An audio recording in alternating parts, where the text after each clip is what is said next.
आज इस वीडियो में हम आपसे बात करने वाले हैं, अगर आपका बैंक अकाउंट एसबीआई बैंक में है, पीएनबी बैंक में है या बैंक ऑफ बड़ौदा में है, तो यहाँ पे जो बैंक है उसकी तरफ से जो नए रूल्स है, नए नियम है, वो यहाँ पे जारी हो चुके हैं। अब हो सकता है आपकी जेब से कुछ एक्स्ट्रा जो पैसे हैं वो यहाँ पे खर्च हो सकते हैं, तो यहाँ पे हम सब कुछ आपको बताने वाले हैं। बैंक की तरफ से नई जो गाइडलाइन है, नई जो नियम है वो कौन कौन से हैं, तो वीडियो आप लोगों के लिए बहुत ज़्यादा हेल्पफुल है, इंपॉर्टेंट है। सो आप लोग इस वीडियो में बने रहिए और इस वीडियो को शुरू से अंत तक ज़रूर देखिएगा। तो चलिए वीडियो को हम शुरू करते हैं।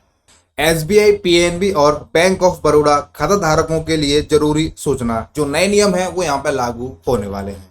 अगर आपका भी खाता state bank of India, PNB, Punjab national bank या बैंक ऑफ बड़ौदा में है तो ये खबर आपके लिए बेहद जरूरी है। 2025 से देश भर के प्रमुख बैंकों में कुछ महत्वपूर्ण बदलाव होने जा रहे हैं जो सीधे आपके बैंकिंग अनुभव और जेब पर असर डाल सकते हैं। ऐसे में इन नए नियमों को जानना हर खाता धारकों के लिए बहुत ज्यादा जरूरी हो गया है। अब मैं आपको बताता हूं कौन कौन से जो नियम हैं जिससे आपको यहाँ पे प्रभाव पड़ सकता है।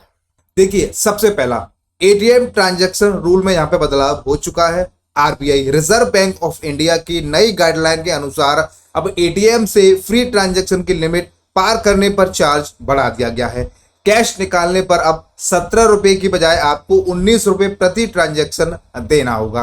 बैलेंस इंक्वायरी पर जो आप 6 रुपए देते थे उसको यहाँ पर बढ़ा के 7 रुपए अब कर दिया है। ये नियम एसबीआई, पीएनबी और बैंक ऑफ बड़ौदा तीनों बैंकों पर यहाँ पर लागू है।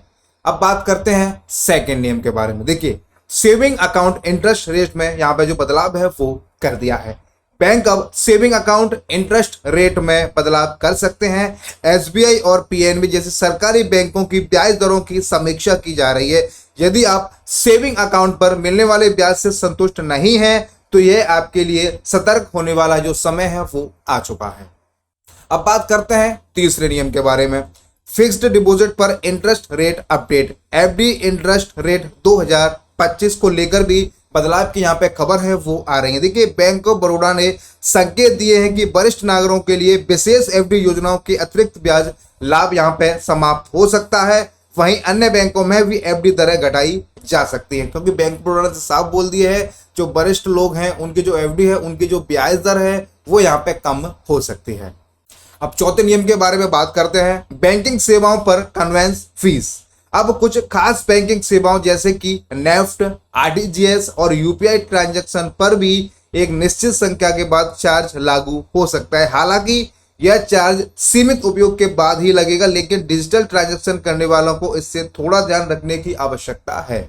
अब बात करते हैं पांचवें रूल्स के बारे में। देखिए, पासबुक प्रिंटिंग और एसएमएस अलर्ट चार्जेस। कई बैंकों ने अब पासबुक प्रिंटिंग और एसएमएस अलर्ट चार्जेस के लिए नई पॉलिसी लागू की है। अब कुछ बैंकों में सालाना शुल्क जो 50 रुपए होता था उसको बढ़ाकर के 80 से 100 रुपए तक का यहाँ पे कर दिया गया है।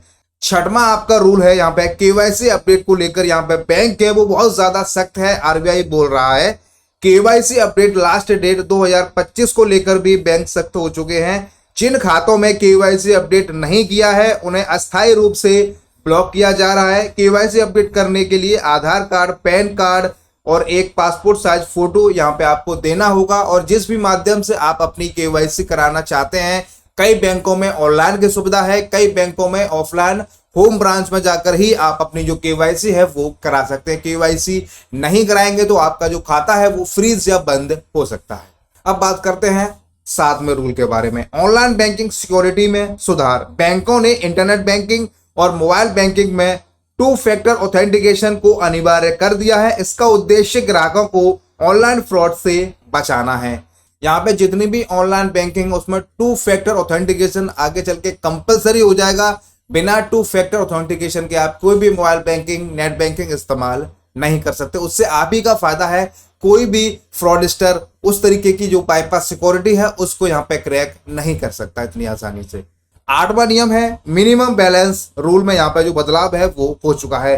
अब पीएनबी और बीओबी में मिनिमम बैलेंस रिक्वायरमेंट को लेकर भी नए नए जो नियम है वो लागू हो चुके हैं। यदि आप मेट्रो शहर में रहते हैं तो न्यूनतम बैलेंस आपको 3000 रुपये यहाँ पे रखना पड़ेगा। अगर आप नहीं रखते हैं तो आपको यहाँ पे जो जुर्माना है वो आपको देना होगा। वहीं अगर आप ग्रामीण शहर में रहते हैं तो आपको 500 से 1000 रुपए तक का जो मिनिमम बैलेंस है वो आपको यहाँ पे रखना होगा। अगर आप मिनिमम बैलेंस नहीं रखते तो जैसा कि मैंने आपको बताया, आपको यहाँ पे मिनिमम बैलेंस का नॉन मेंटेन जो चार्जेस है वो आपको पे करना होगा।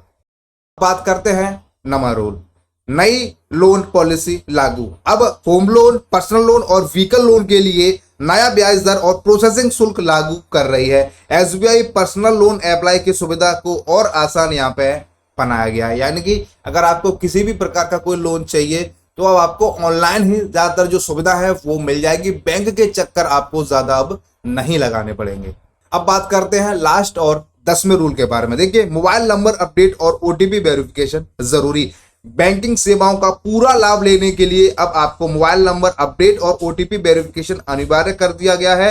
यह प्रक्रिया ऑनलाइन और ऑफलाइन दोनों तरीके से की जा सकती है। अगर आपका कोई बैंक अकाउंट है और आपका उस खाते में मोबाइल नंबर लिंक है या आपका खाते में मोबाइल नंबर बंद है, वो आपका चालू नहीं है, तो आपको सबसे पहले अपने अकाउंट में मोबाइल नंबर को अपडेट कराना होगा, क्योंकि बैंक समय समय पे आपको कॉल करती है, आपको एसएमएस भेजती है। अगर वो आपको रिसीव नहीं होंगे, किसी भी प्रकार की आपको जानकारी बैंक की तरफ से नहीं मिल पा रही है, तो आप अपने खाते को इस्तेमाल नहीं कर सकते, क्योंकि आपके खाते में मोबाइल नंबर अपडेट होना जरूरी है। क्योंकि किसी भी तरीके का अगर कोई भी फ्रॉड होगा तो कम से कम आपको पता तो रहेगा, आपके पास मैसेज तो आएगा। जब आपके पास मोबाइल नंबर रजिस्टर्ड ही नहीं होगा, कोई इंफॉर्मेशन ही नहीं होगी, तो फिर आप क्या कर सकते हैं। तो सबसे पहले अगर आपका कोई ऐसा खाता है जिसमें आपके मोबाइल नंबर तो है लेकिन वो फोन नंबर बंद हो चुका है, तो आप ऐसा मोबाइल नंबर चालू कराइए जिसको आप अभी के टाइम में यहाँ पे इस्तेमाल करते हैं। तो यहाँ पे देखिए, बैंक की तरफ से जो भी गाइडलाइन थी, जो भी पॉलिसी थी, वो मैंने आपको सारी की सारी यहाँ पे बता दी है।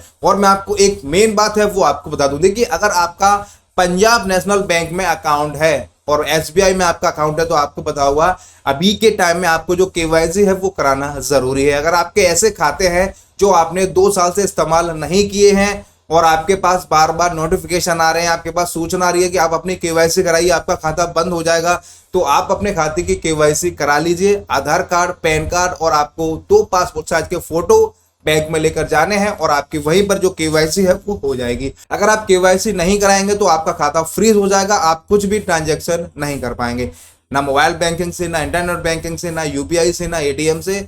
आप बैंक जाकर भी अपना लेन देन नहीं कर पाएंगे जब तक कि आप अपनी केवाईसी नहीं कराएंगे। तो अगर आप भी इस असुविधा से बचना चाहते हैं तो आप जल्द से जल्द अपनी जो केवाईसी है उसको करा लीजिए।